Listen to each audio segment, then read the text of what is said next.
Hey everybody, Hoosier Jedi here with another review for you. And this time I'm going to be talking about the show The Murdoch Mysteries. Now this review is going to be different from my normal ones in a few different ways. The first of one is I'm not specifically reviewing episodes of a show. I'm going to be talking about my impression of the show in general. And another way this will be different is that when I do these reviews, I always start off with at the very beginning. I always have in my reviews, with a few exceptions here and there, except like when I'm talking about a season as a whole, review from the very beginning. I happen to be told about this show by a Canadian friend of mine. This is a Canadian TV show. While we were just talking TV over the weekend, and he recommended it to me after I recommended the show Veronica Mars to him. So I had a little extra free time this week, so I decided to sit down and watch a few episodes of the Murdoch Mysteries. And overall, I have to say, it's a pretty entertaining show. I'm not going to sit there and say that this is the most dramatic, deep TV show ever. It's not. It's got a little bit of a I don't want to say silly, a little bit more lighthearted edge to it.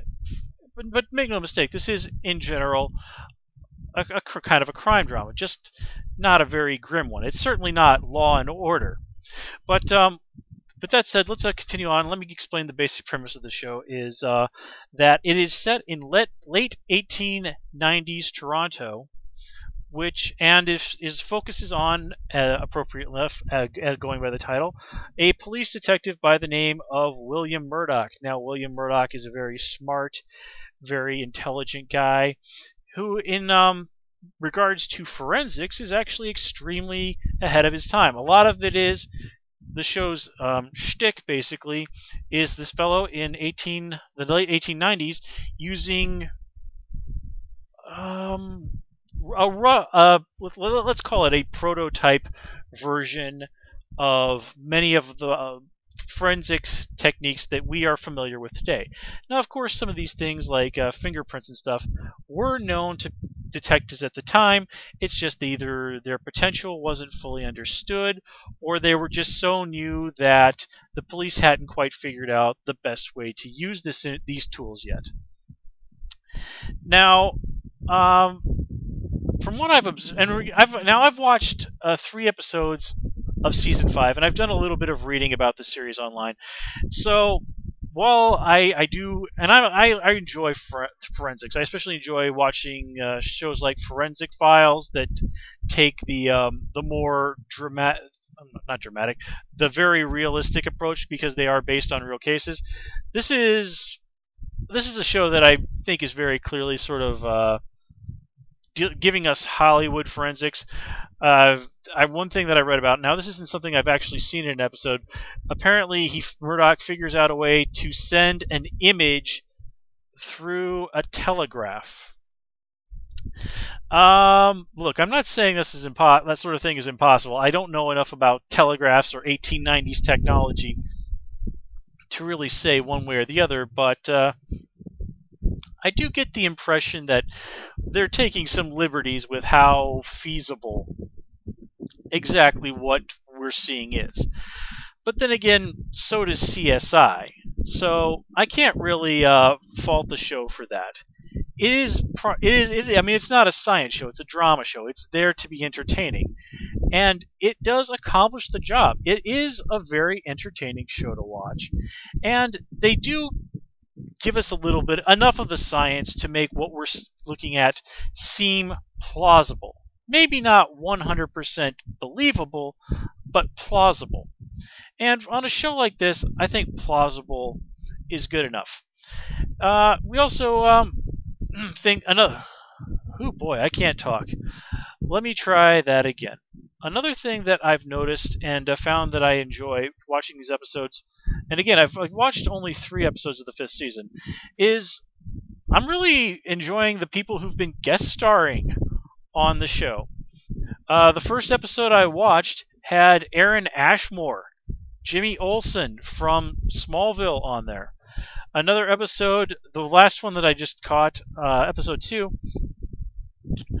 has none other than Christian Potenza, the voice of Chris McClane on Total Drama Island and Jude on 16, here in a live action role.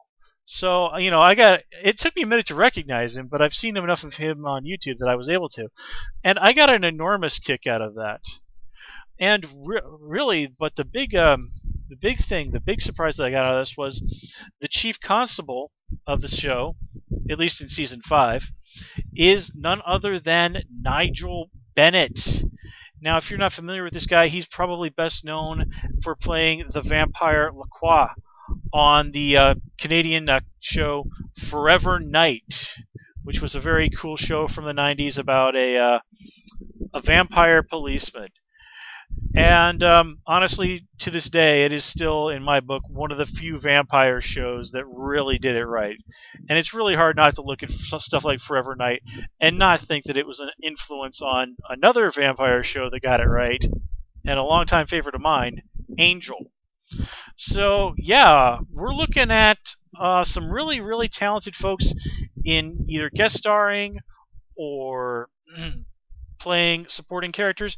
Now, none of the Now, I'm not familiar with any of the actors playing the main characters, like Murdoch, his boss, Brackenridge, or the pathologist, Dr. Ogden, or Murdoch's assistant, Crabtree.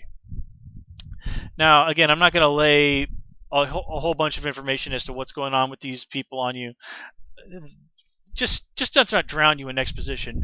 But even for just having watched these 3 episodes, I really did get a sense that I was dealing with well-rounded characters that had a significant backstory that played off with each other well. There's a lot of, again, as I said, there's a lot of very good acting going on in this show.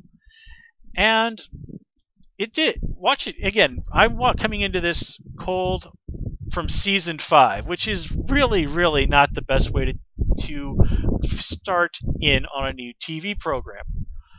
But that being the case, and again, me having only watched 3 episodes, this show was still able to win me over. This is a quality TV show.